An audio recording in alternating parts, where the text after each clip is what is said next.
个清明哦，有真侪地头有食润饼糕的风俗。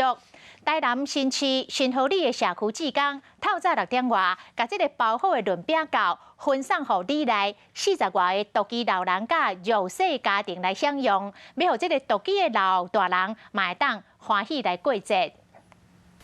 清明连假伫要到啊！台南新市的新河里长李富文找社区的志工做伙来到都公园活动中心，搁准备高丽菜、豆菜等等的菜料。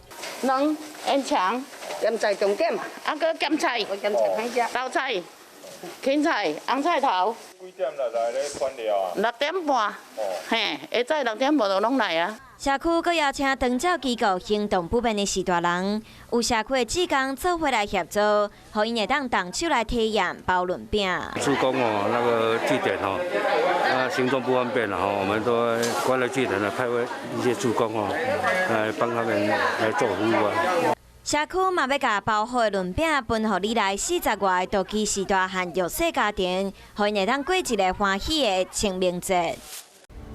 我是陈雅玲，想要跟我一起从零掌握天下事吗？赶紧按下华视新闻 YouTube 频道的订阅按钮，开启小铃铛，跟我一起探讨公共议题，给您最专业的华视新闻。